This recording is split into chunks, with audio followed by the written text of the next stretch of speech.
Hi, my name is Daniel Martinez, host of the Hypothesis podcast. I have guest host Anthony Gaona here out of San Antonio, and our featured speaker today is Matt Larson.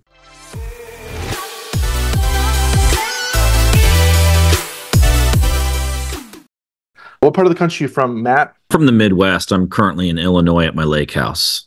Illinois. I hate Illinois. I grew up outside Chicago, and I lived there for 22 years of my life, and I left and never went back. Yeah. Chicago's a lot different than where I'm at right now, but it's about 3 hours from there. So that's past Joliet. You're probably in Springfield? No, not quite that far. So I'm about 35 minutes away from Peoria, Illinois. Oh, Peoria. Okay. That was my second guess. If you're far enough south down in Illinois. I've done a lot of stuff in that area, and it's just been interesting. But we're not here to talk about that. Lake House is dope. I've heard an interview with you probably, it's got to be at least 3-4 years ago. Yeah, it's kind of how a circle makes its way full circle, and I'm happy you're here. Let's talk a little bit. How long you been in real estate? Real quick, not 20-minute version, but let's kind of start there, and then we'll work our way into the conversation. So, yeah, you guys just lead me on how long you want me to go. But I've been in real estate. This is my 19th year. Okay. Wow. Yeah. There you go. I don't know if you want me to give some background or whatever it is. You just tell me what you want me to. I mean, what'd you do blue collar before this? Yeah. So I was a machine. So I got out of high school and tried to go to college, went to college for one semester. They told me after that semester I couldn't come back. So I was 19 years old, went to work in a machine shop, and because it was like the only place hiring at the time. This is like in the early 90s, and there wasn't, like, the economy was pretty bad. And so I went to work for this machine shop, and I did that all the way from 19 till my early 30s. Oh, wow. So you were like machining parts? Yeah, like, so that was John Deere country, right? So okay. Yeah, so we were making parts for John Deere. So very handy.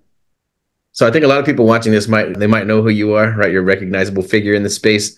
So how do you go from machining parts to like owning warehouses and flipping houses? Well, I mean, there's a lot of years in between there, but I never pictured that it would end up like that. None of us really know what's possible until we get going. But, it's just one of those things where I always kind of tell this story, and it kind of maybe kind of fixes the foundation of why I did what I did. But we always blame stuff on a girl, right? Like, it's always a girl's fault. So sure. I got into real estate at 26. At 26 years old, I started dating this girl.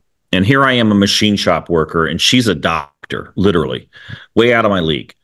And I dated her for 4 years. And after 4 years in, I'm working 12-hour shifts at this machine shop. I'm coming home, completely covered in oil grease, no air conditioning at 100 degrees temperature all day outside. And you can only imagine how bad the smell was. And so I come home one day, and she told me that she wanted to break up. And this is my first and only real love at this point. So I started 26. This is now 30. She says she wants to break up with me. And I was like, why? And she said, because I want to date somebody with status, somebody that makes money. And so I didn't know how to make money. Well, first of all, social media wasn't a thing. So it was like, could pop on Facebook and see people making money. That didn't exist. And I didn't know any rich people. Everybody I hung out with was broke. I didn't know that the self-help section was even a thing in a library or a bookstore. And so I was always told, if you want to make more money, by my dad, that you have to work more hours. And I was working the max hours you could do. Yeah. And so all of a sudden, I'm living in a 300 square foot apartment. Literally, I could almost touch the walls of my apartment if I stretched out my hands. And my rent was $275 a month. And I'm heartbroken, and I'm like depressed, and I'm trying to figure out how to make money, because I don't know how to make money. And back then, so my bedroom and living room were the same room, because this place was tiny. So I used to leave so funny how I never even watch TV now, but back then I left my TV on all night, and I'm laying there at night, and I wake up, or I'm having trouble sleeping because I'm so stressed out. And this commercial comes on TV, and it's this guy talking about flipping houses without making money or without putting money down. And I was thinking, for some weird reason, my parents had never bought a house. I had never bought a house. I didn't really know anybody that owned their own house. Everybody I knew rented. But for some weird reason, I thought maybe I could do it. And I never bought anything off of, I literally didn't like buy stuff off of infomercials, but I bought the books that they were selling. I paid for rush delivery. I got these books. I wasn't a reader at all. And I get these books and I'm convinced that I'm going to do this. And it was crazy because in the next 30 days, I did my very first deal. Keep in mind, there's no social media. There's just nothing like that out there. I didn't know all my friends thought this is never going to work. So within the first 12 months, I did 12 deals. The second year I did 10. By the third year, I did 19 deals. 2008 hit. So 2008 rolls and I'm like still working. But I decided November of 2008, when everybody's like unemployment is skyrocketing, the world's coming to an end, the worst financial crisis since the Great Depression. And I call my boss in November 7th, 2008, I called my boss and tell him, listen, I want to put in my 2 weeks notice, but I'd rather today be my last day. And I took my portfolio from 30 houses in 2008 to 450 properties by 2013. And I'm one of the guys that learned a lot between 2005 and 2008, punched it out and just made it work while I'm working 60 hours a week. And then the crash hit and just completely took advantage of the opportunity because now I have all my time. I'm not putting 12 hours a day in a machine shop. I'm putting it all into real estate. And I did a lot of wholesaling. I did a lot of fix and flip. I did a lot of rental properties during that time period.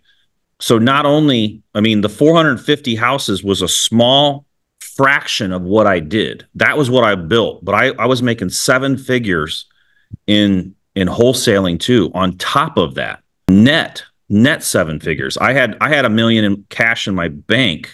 We're talking in 2008, I had 20,000 saved up. In 2005, when I got into real estate, I was negative 25,000-ish in credit card debt. By 2013, I had $10+ million net worth. I think it was probably closer to 20 back then. I had $1 million in cash and I was making $1 million a year in income. Hey, can I ask a question right now? I got a marketer's brain, man. That is tremendous. So I'm thinking, okay, there's no internet, right? Mm-hmm. What the heck are you doing to get so many leads? There's internet. There's internet. Well, I mean, like the way we use it today with Facebook. No. Yeah. Way harder back then. Way harder. This is easy today. This is easy stuff. Where are all these properties coming from? That was a tremendous jump in a time when everybody was jumping out. So were you picking up foreclosures at the auction, or where was that volume coming from? Right now, the best deals at the top of the market, the best deals are found off market. During a crisis like that, the best deals are found on the MLS. Whoa. So I was still doing direct to seller marketing, direct mail, bandit signs, stuff like that. But I was buying a lot off the MLS too. And it's like your marketing. So I always explain it to people do you guys golf by chance? I'm not a big golfer, but I like to explain to people it's like golf.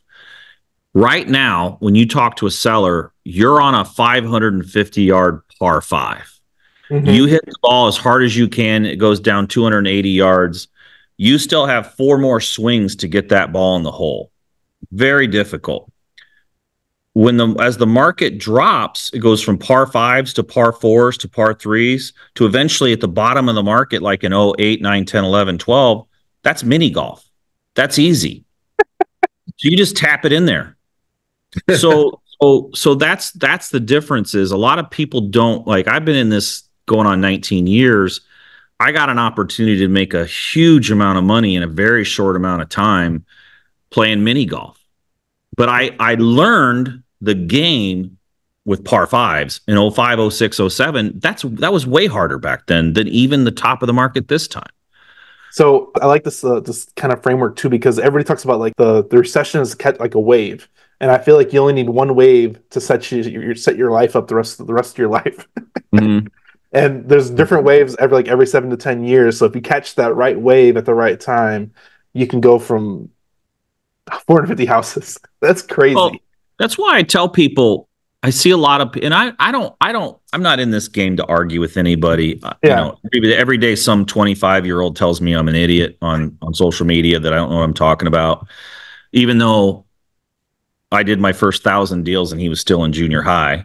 get Uh, them, get them. but the bottom line is you should be scaling your portfolio during a downturn, not during an upswing. So, so, you know, if you're going to scale during the upswing like we are now, it'll take you 10 years to build a portfolio that you can build in 2 years doing it in the downturn. You feel like this is an upswing right now? Well, it's already at the top and it's come back down over the last 2 years, but it's still pretty high, you know. But what I'm saying is like a lot of people they're scaling their portfolios in the last 3 and 4 years. That's when like the big push happened. And I'm like trying to tell people, listen, you're making this thing way too hard. Scale your portfolio during a downswing. You'll just do 10 years of work in 2 years. So that's the difference. Like I'm very patient. Like I haven't, I had 450 houses. I sold 350 of them off during the very top of the market. I didn't time it perfectly, but I got close.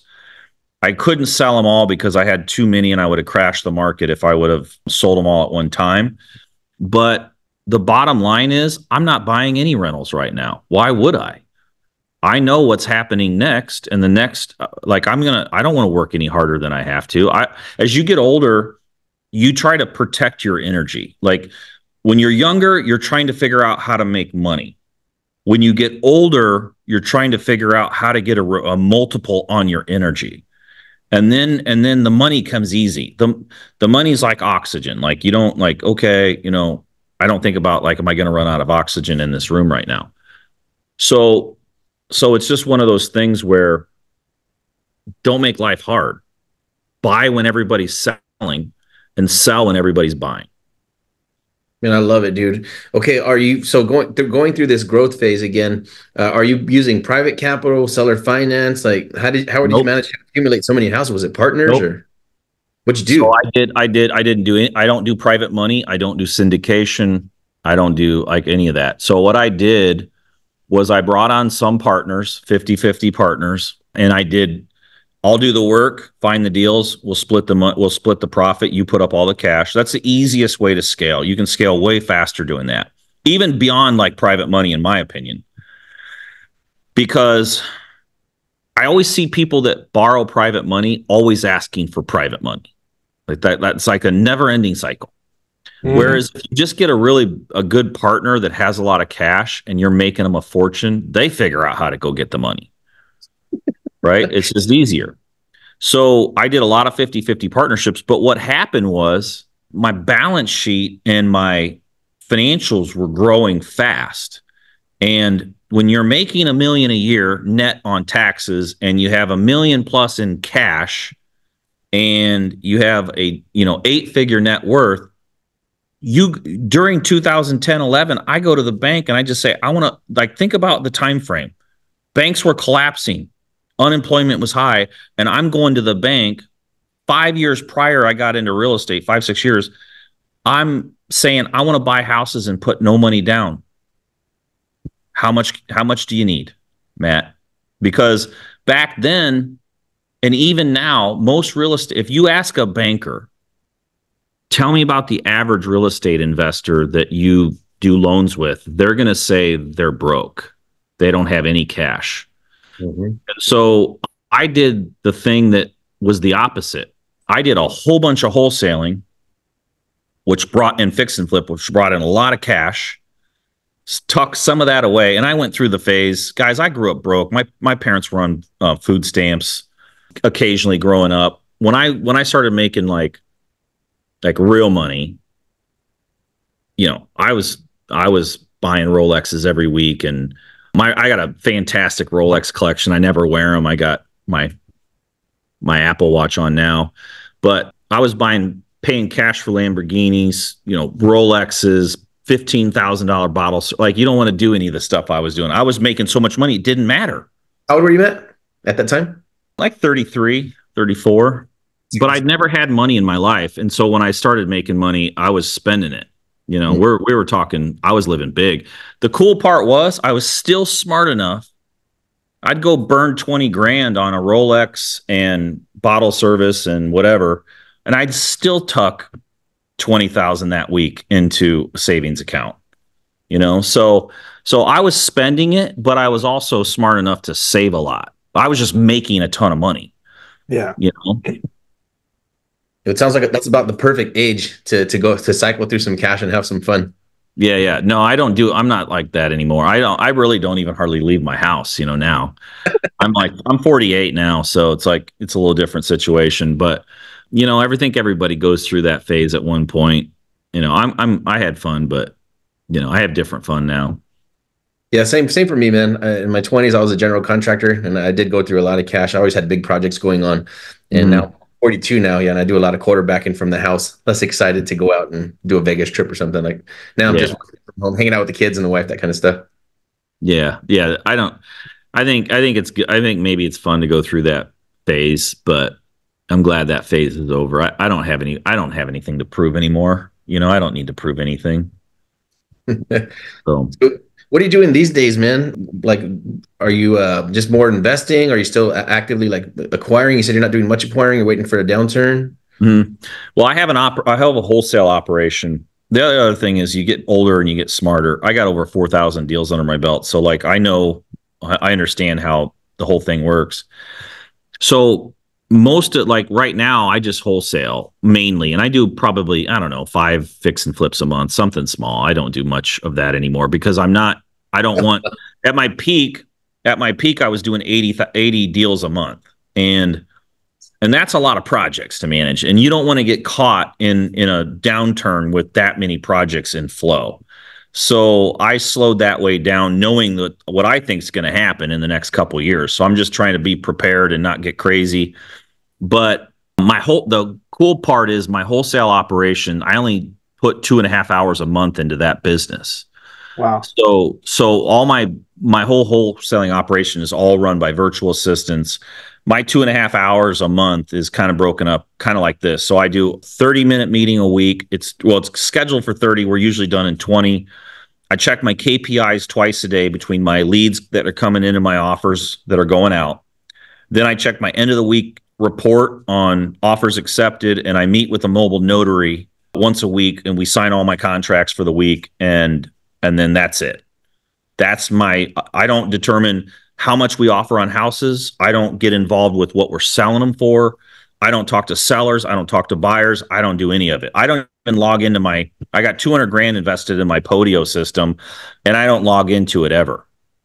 My team runs all that. And I just close deals. That's amazing. Sounds like retirement. I can tell you this, my wholesale operation is way more passive than anybody I know's rental portfolio, including my own. It's way easier to set up a passive income stream or semi-passive income stream wholesaling than it is through rental properties. That's amazing. And I'm guessing you carved that model out by yourself, right? You didn't buy anybody's guru course? No, yeah, I just did it on my own. I get a lot of people that copy, like, there's a lot of things happening in the industry, especially right now, like people copying all my stuff. But, it's just kind of like, that happens. You got to expect some of that, It's flattery, right? Mm-hmm. Flattery mixed with theft. Yeah. It's annoying, but, it's going to happen. Are you doing any like speaking gigs or any coaching or anything like that? Or are you just pretty much just quarterbacking from the house? So I started, it's kind of neat because in 2019 is when I went completely virtual, and I kind of had every position kind of filled. And I was laying on my couch every day, basically getting fatter by the minute, not doing anything. And one of my mentors is like, hey man, like, what do you like? We went on this, we rented this 160-foot yacht for a week Wow. down in the Caribbean. And I never checked a single email all week or a text message even. I never had to do any of that because my team was running everything. And so he was like, people notice that when like everybody else is busy on phone calls here and there. And then like, I'm just like hanging. And he's like, what do you do all day? And I'm like, I pretty much just couch surf, take it easy. I need to like find something to do. And he's like, you ought to get into education. And I was like, man, I don't think I could do education. I don't think I could sell anything. And he's like, I think you'd probably do pretty good. So I didn't have, so this is like in 2019 in December, I decided to start a real estate education business in January of 2020, but I don't have any following on social media. I'd never done a selfie or a video of myself ever. Never done it. January of 2020. Never done it. Wow. No email address, no email list, no social. If I post on social, I got like 2 likes and 1 comment, and the comment was somebody making fun of me, and no products to sell. And I started in January of 2020. I didn't really didn't really do anything until like, because I didn't know what I was going to sell. I didn't do anything until February of that year, but I ended up doing $1,058,000 in sales selling ebooks. Where I didn't do any coaching. I got all those sales for ebooks. Was this online? Like, were you doing online marketing or just branding or just personal referrals, or how did you get that exposure? I started talking about it on Facebook and Instagram. Wow, and man. I started learning, practicing every day and learning how to write copy. And now I really enjoy writing copy. Like that's like my thing. I've built a little bit of a following online. I've gotten a lot better at writing copy, and so I got really good engagement now. Now if I write something, like stuff happens. But back then I didn't really have anything happening. So what I did was I just started messaging everybody. Like if somebody liked my post, I would go right into the DMs and say, hey man, I appreciate you liking my post. Is there anything I can help you with? Any bottlenecks you got? And it started to grow. And before long, I was getting, maybe 50 or 60, 70 likes. And then you're messaging a whole bunch of people, but activity's happening. So by the end of that year, I had like 8,800 emails that I gathered all for free through producing lead magnets on social media, and people would sign up for the stuff. And then I would just email my ebooks that I was creating, and it ended up doing 7 figures at 89% margin. Damn, dude, that's incredible, man. Hey, do you have a link or something like that we can put in the show notes below this video? My website is realestatemat.com. Yeah, I got it. I had it ready on the other platform, but we're not there. So what other types of products and services do you have that you offer? So when the first product I created, because I was sitting at my house. It was like January of 2020. I was like, man, I got to come up with something to sell. But I didn't want to sell like a wholesaling course because everybody has those. Yeah. So I was thinking like one day, I was like, man, what can I sell? And I was on the couch and I was like thinking about stuff. And I was like, man, I love these virtual assistants I've been hiring. And it's great because my business runs on virtual. I'm like, I really went on a deep search to find other people's virtual assistant products. So I went on this deep search online on Google, and I found like my thought was, I want to buy everybody's virtual assistant products so that I can try to make my team better. And I ordered like 6 or 8 courses of everybody's stuff, and I bring it all in. And I remember just like sitting there in my master bedroom. I'm looking at all this stuff that I bought, and I'm like, that's crap. That's crap. This is junk. This is not teaching me anything. And I get through everything and it's all junk. It's all crap. And I said to myself, my stuff is way better than this. Because I had built all my own systems and processes that we documented in my own company for my own VAs. As we were growing the business, I was documenting processes so that training them became easy. And I said to myself, man, my stuff is way better than this.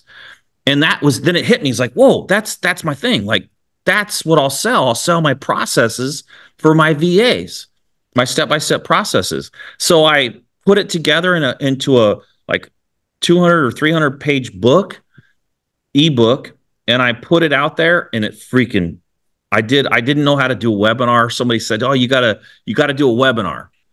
So I go online on YouTube and I do a research, and I watch this 2 hour long Russell Brunson webinar thing. And I try to do it, and it crashes, and I have to tell everybody, I don't know what the hell I'm doing here. Meet me tomorrow, or one of those things. And they all came back, and I sold, and I did 13,000 in sales on my first webinar. And I was like, okay, now I see, like, I think I can make some money at this. And then that's what kind of just took off from there. One of the things I love your story is because you just figure shit out. Like you're like a blind man walking through a snowstorm. You're just like, we'll try it and figure it out, and then I'll try I'll try it. Yeah, I just try it, mess it up.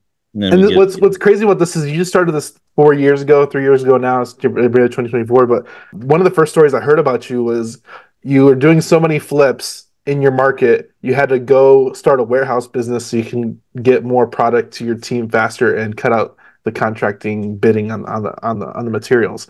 So like all I'm hearing is like it's very like groundbreaking entrepreneur. And this is one of the things where I tell people, like, what makes a groundbreaking entrepreneur?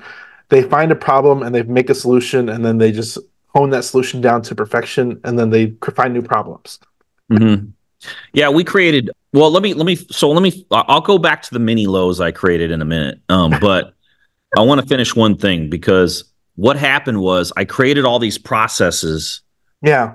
For this virtual assistant, and it just did so much in sales. It was nuts. Like, and then my second product was a renovation manual, and the market hadn't seen that before. And I just took the renovation manual that I created for my own project managers when we're doing 80 projects a month. And I'm like, I created a book, a 200-page book, so that they could run projects without me having to do it, like teach them. And we sold that. And between those two products is where we did $1 million in sale. Ebooks. Like, that's crazy. I didn't know about, like, one day somebody, like a really good marketer, asked me, he's like, how much you doing? Like, I'm doing $1 million. I'm going to do $1 million this year. I'm doing 100,000 a month by the end of the year. And they were like, what about, like, are you like, one day some guy, this is how dumb I was. They were like, what about, like, upsells? What's your upsell funnel look like? I'm like, what do you mean upsell funnel? I didn't even know what that meant. They're like, yeah, when somebody buys something from you, you can offer them something else and they'll buy that too. I'm like, I never did any of that. No upsell funnels, no downsells, didn't know how to do any of it. I wasn't even collecting people's phone numbers. So what happened was, one day this guy calls me, and he's like, he bought my virtual assistant. It's called Virtually Unemployed. He buys this Virtually Unemployed, and he calls me up and he's like, dude, this is the best real estate training I've ever received. He's like, I just love this VA stuff, but he's like, I just don't want to do any of this work. And I hire one of your VAs. And I was like, I don't know. Let me go back to my team. So I went back to my team, like, hey, can we find and train VAs for other people? And they were like, yeah, let's try it. So we did it. And my VA business went to $1 million in 90 days.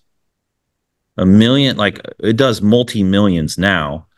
But it turns out, right, what's that? Can people still subscribe to that right now? Oh, yeah. Oh, dude. Okay, perfect. I have 55. This is a stat I pulled last week. I guess the virtual, everybody I talk to is like, oh, I hate the virtual assistant business because it churns every 90 days and you lose all those customers. And I was like, that doesn't happen to us. And I pulled the stat because somebody's like, can't be. Everybody leaves virtual assistants because they're junk and they leave. And I'm like, that doesn't happen. So I pull the stat. I have my team pull the stat. 55% of the customers that were our customers in 2021 are still our customers in 2024. 55%. And most people don't last 90 days. That retention is amazing, dude. Over 50%. That's incredible. Yes. Mm-hmm. Wow. So we just do things differently than a lot of people, but that just like started a whole nother business, which I really like the virtual assistant business. I'm one of my best owned customers in that company, but yeah. So then if you go back to the mini lows, if that's where you guys want me to head, I can talk about that next. It's Dude, not. that's like kind of what I know you for. So I think we should hear it again if that way if our audience has never seen you before. So in 2016, I went to actually, let's see, in January of 2017, I was buying most of my materials at this one particular Lowe's store in Moline, Illinois. And this is January of 2017. And I used to go into that store like maybe like 2 or 3 times a year. And the plant supervisor knew me by first name and face basis. And whenever I came into the store, he would come out of the woodwork and come over to me and shake my hand. And he asked me a question every time. I don't know if he was joking or being for real, but it seemed like he was being real. He'd say, "Hey, Matt, is there anybody I need to fire? Is everybody treating you good?" I'm like, "Oh yeah, everybody's great." But I did 22 million, let me see. I'm sorry, 2.2 million at that store in 2016, just at that store. 2.2 million. And he said in this 2017 in January, when I met with him, he's like, you had a really good year. You did 2.2 million with us last year. He knew the numbers. I didn't know the numbers. He told me that was the number. And he's like, he made the mistake of saying that's 10% of our sales at this store. So I was buying 10% of all the store top line sales at that store. So I said, my natural instincts was, man, I need a better deal. I'm paying like near retail price. And he's like, no, you don't have to worry about that, Matt. Everybody gets the everyday low price. I'm like, yeah, but the guy that's only doing one kitchen a year is paying within a couple points of what I'm paying. And I was so mad. I left that meeting. I went back to my team and I said, we're building our own mini Lowe's. And I don't know how to build. I didn't have a single person on my team that understood like purchasing on that level or warehousing or like any of that. Like I didn't know any of it. So I call my agent, my commercial agent. I'm like, I need to rent. Like I might have the dumbest idea. I'm probably going to lose a bunch of money because I was really good at trying ideas and losing a whole bunch of money. That was just like, we like R&D. So I said, I better not buy something because I'm probably going to lose a bunch of money. But do you have something? Can you find something that I can rent? So he finds this building and I go rent it. And we rented it for 1 year, gross lease. It was like $3,500 a month. And it was like only like 4,000 square feet or something. And I took this gal, her name was Tammy. She ran my accounting and she was like, if any one little penny's missing, she would find it. Like she was just really good. So I told Tammy, I'm like, here's what I want to do. I showed her that space, go build some shelves, have somebody build shelves, and let's take all the SKUs and start bidding it out with all the vendors that we use and see if you can get a better deal. And we're going to quote everybody against each other and then put stuff on the shelf and organize it. That was basically all the direction I gave her. And I got in my car and I drove away. And I came back 30 days later and I was like, what the heck is going on? Because it was completely full. The building was completely full, top to bottom, front to back. She's like, we're out of space. And I'm like, how many more SKUs do we have to buy? She's like, well, we've only got 400 and we needed like 2,500 SKUs. We only have 400. We don't have enough space. But I've said, the only thing I cared about is, are we saving money? She's like, we are saving a fortune. We saved 30% here, 45% here. So I'm like, I get it. I leave, I get in my car, I call my agent and I'm like, I need 20,000 square feet and I need it fast. So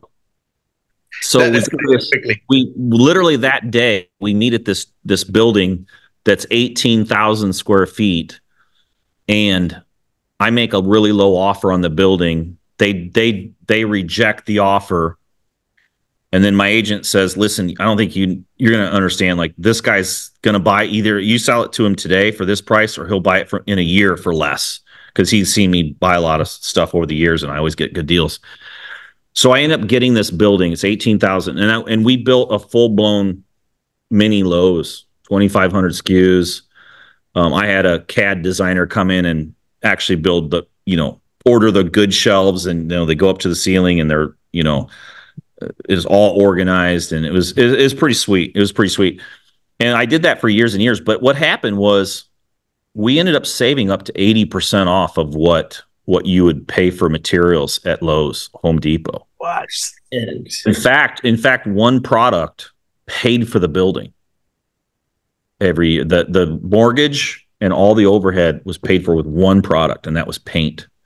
I was buying Sherwin-Williams paint for a price that you would not even understand.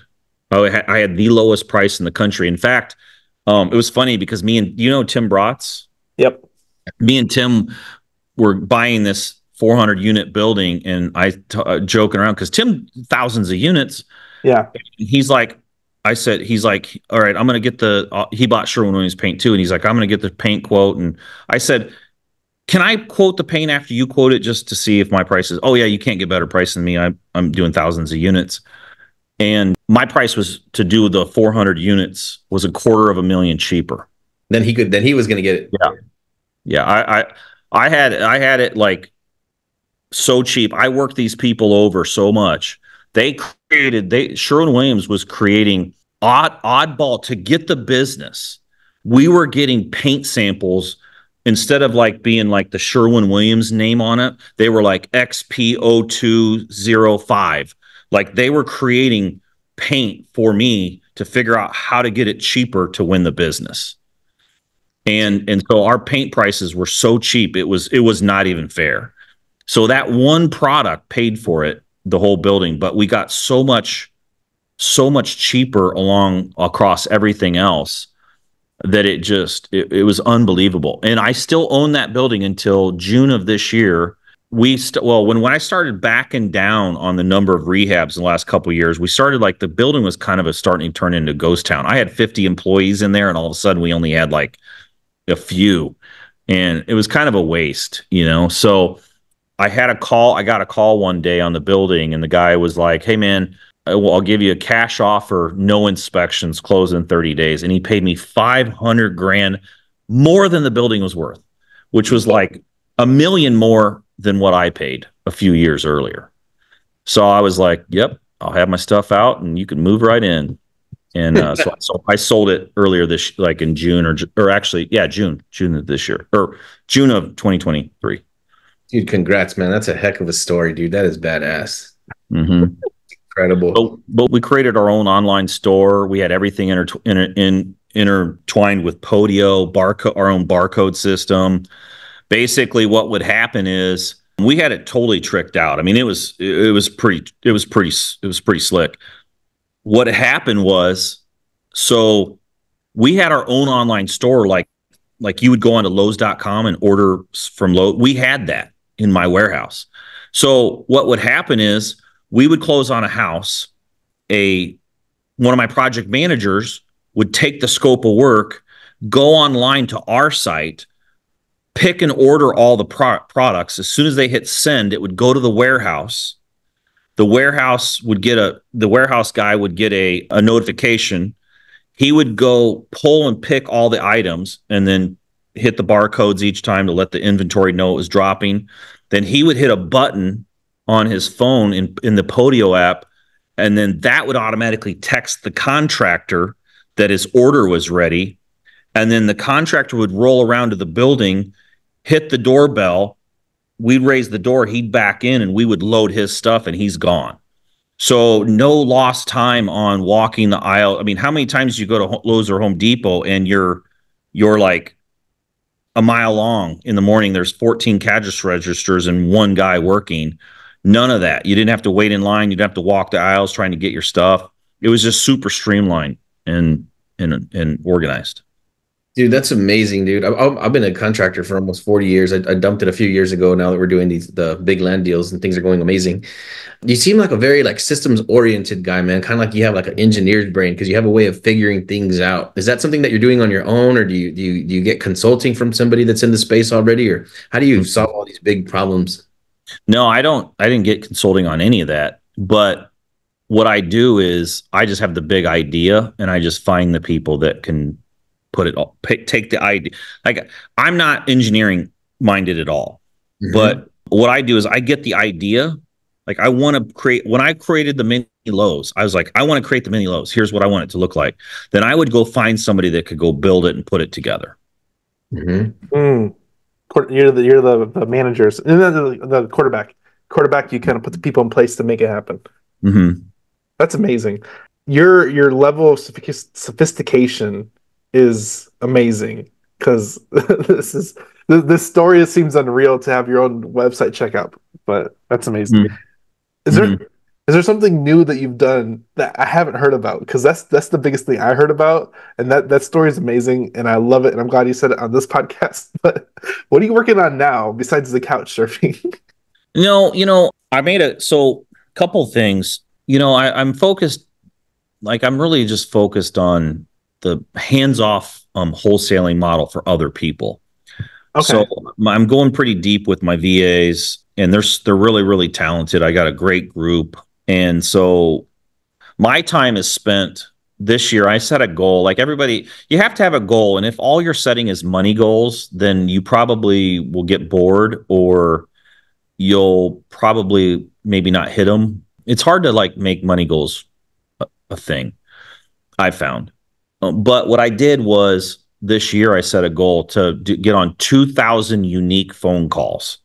So do the math on how many that is a day. If you break it down, 6. yeah, it's six. It's if you don't take Sundays out, because I don't work Sundays, you're at 6 to 7 calls every day at 30 minutes apiece. And so, like last week, I did 48 phone calls, unique phone calls, with not counting like meetings, not counting calls that I might have done with somebody like in something else, but 48 unique phone calls last week. The week before that was 36. The week before that was 36. And that takes a lot of time to do that. And what I decided was this year, I'm doing this epic thing where I'm going to help 2,000 people this year for free, not charging them anything.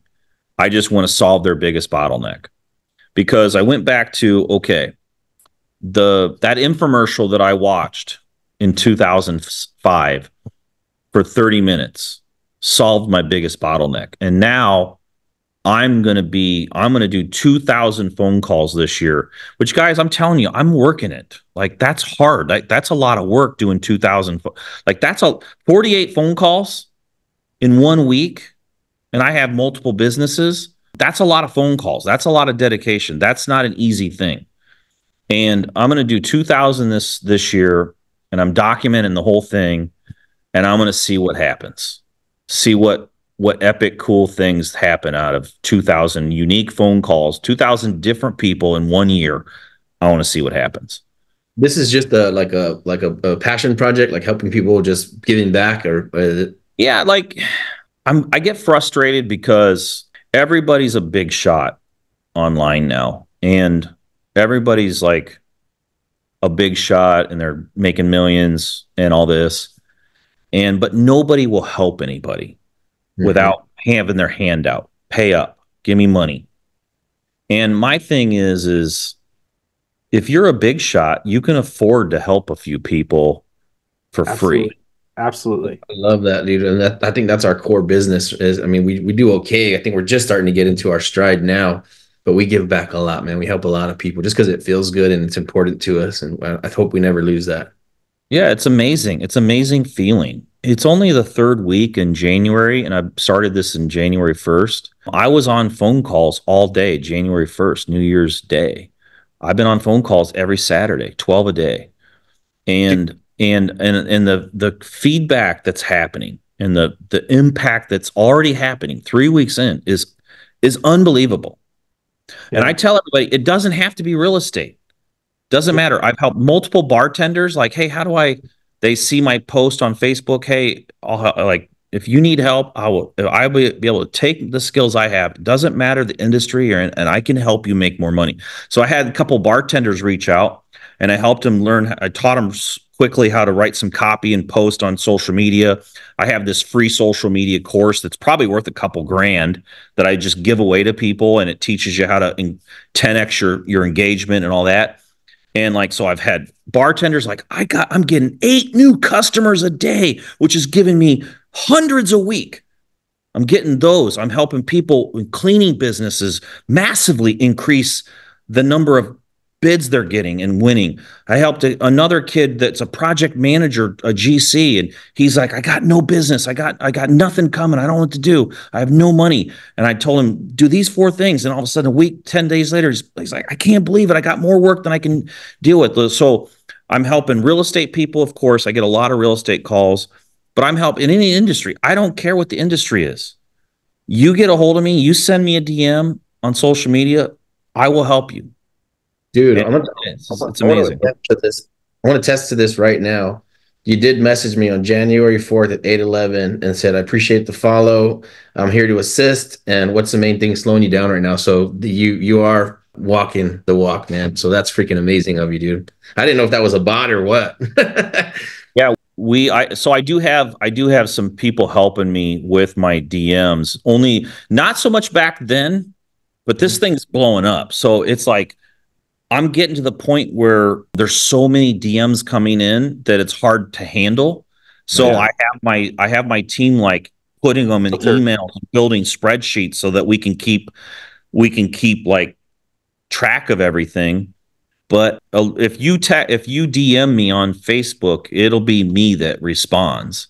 And I send my link over. We get on a call with people. I've had the same cell phone number for 20 years. I'm calling people on my cell. Nobody does that. People like, you got to use a VoIP phone. You don't want people like, no, I've had the same phone for 20 years.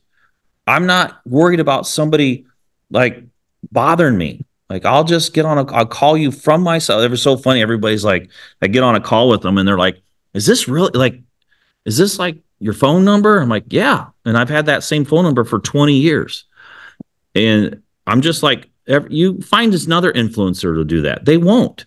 All these jokers are like, they're using like these fake phone numbers and saying, text me. Like, no, I'm really texting you. I'm really calling you. I'm going to prove that this business is like the education space is a respectable space, that there's too many jokers out there.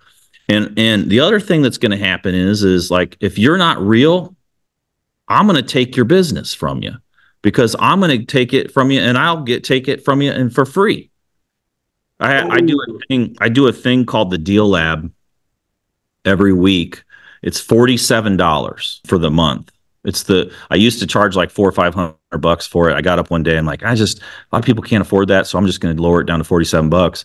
And I have people quitting I won't mention the names, but you've heard them all. I have people quitting 15, 20. I got a testimonial last week of a guy who quit a $50,000 mastermind because Deal Lab's better, $47. So I'm growing this Deal Lab. I didn't even promote it for 2 years. I kept it the same group of people, but it's exploding now. It's like when people log on, it's nuts.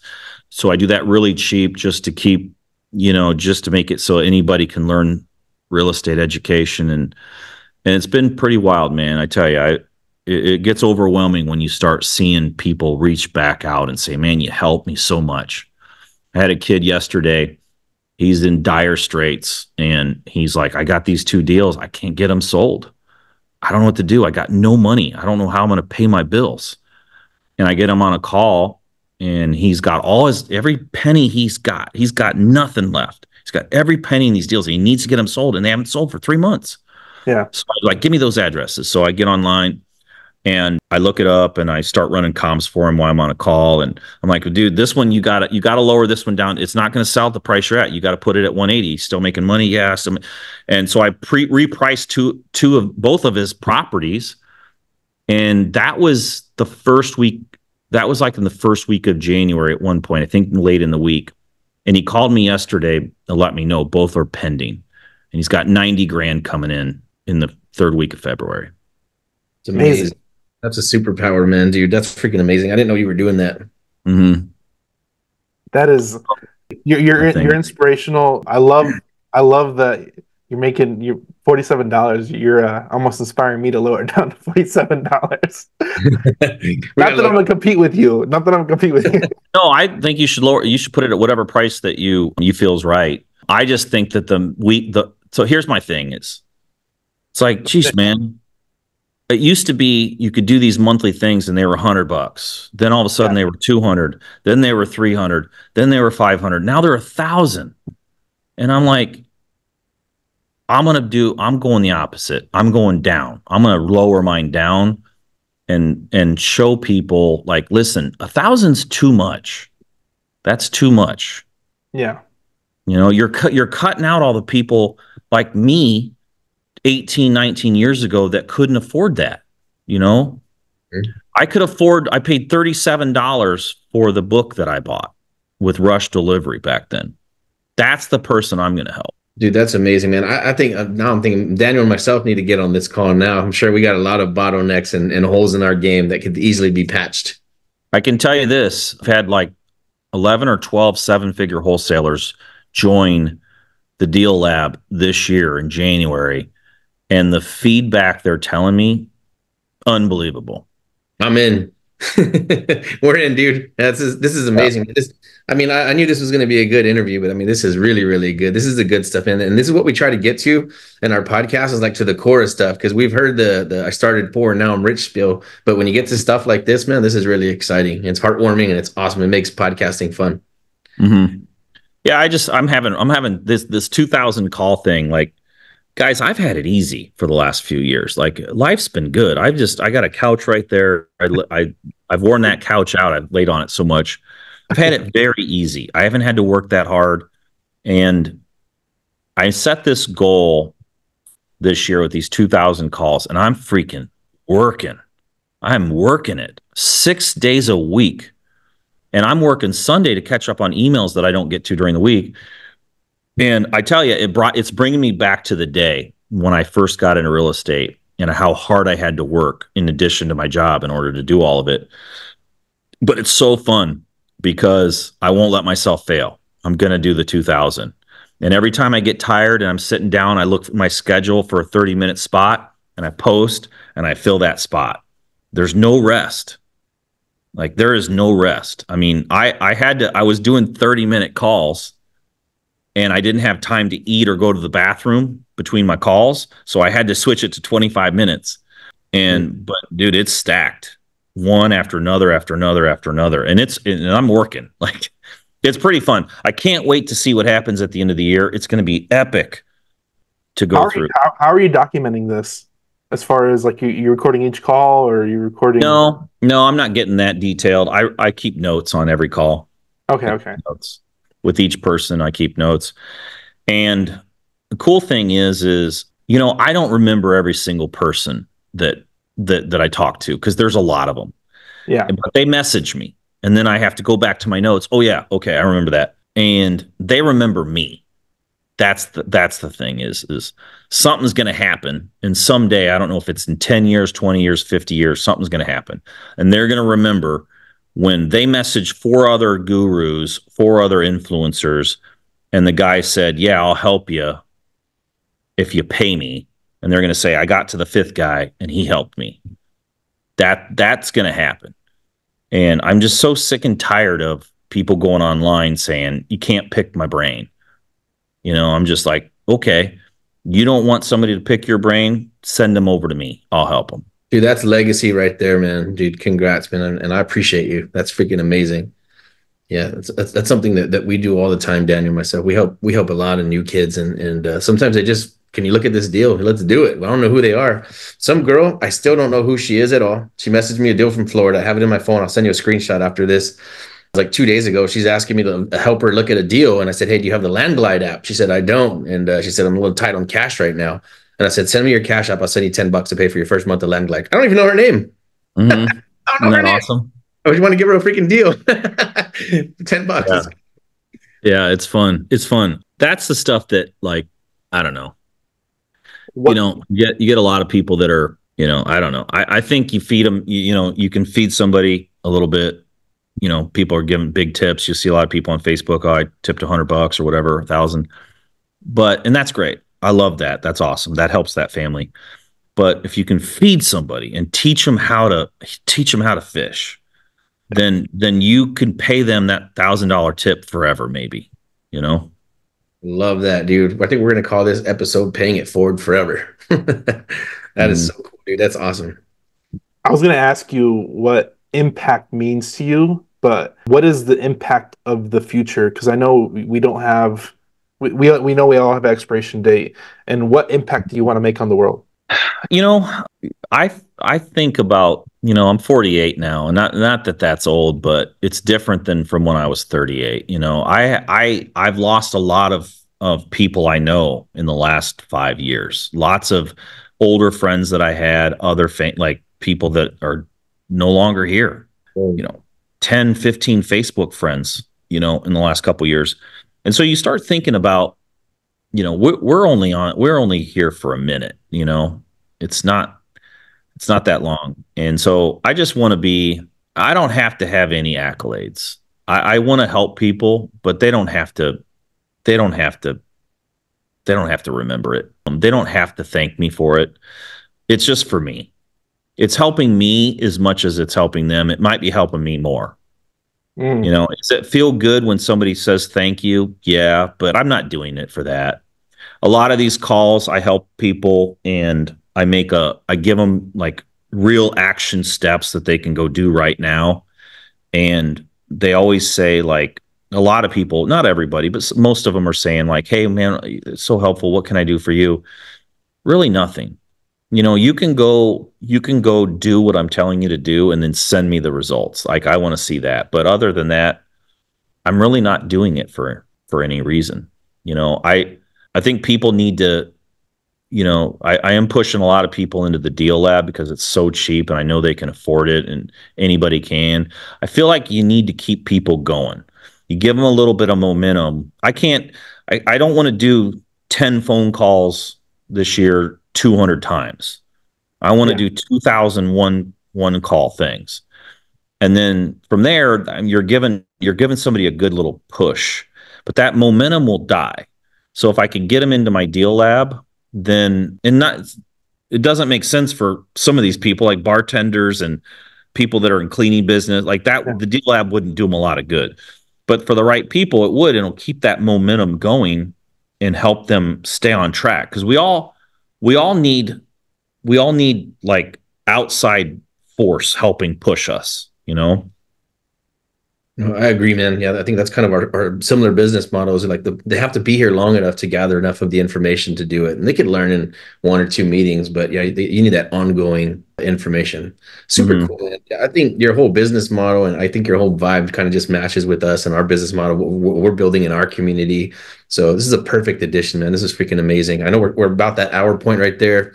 You want to do your quote wrap up, Daniel, and then maybe the deal breakdown. So I always ask this: what is a quote that is yours or somebody else's that you resonate with? I like the quote. Ben Franklin said, and I'll paraphrase, I don't think this exactly, but he said, "He who invests his person to his mind can never be robbed." I think that you need to invest up here, because no matter what happens, you can lose everything, you can get it all back. Absolutely. I love that, dude. Yeah, yeah. The capital's here now, and that's something I think we're experiencing now too. We've had a couple of hits that we took last year, and it's like, man, we bounced right back and bought a big ranch right after it. That's awesome. Yeah, that's amazing, dude. This is probably one of the podcast episodes we've ever done, dude. Thank you for being on here. Yeah, thank you so much. Oh, I appreciate. I'm glad to be here. For everybody here, go like, share, subscribe. We'll see you in the next episode. Thank you, Matt.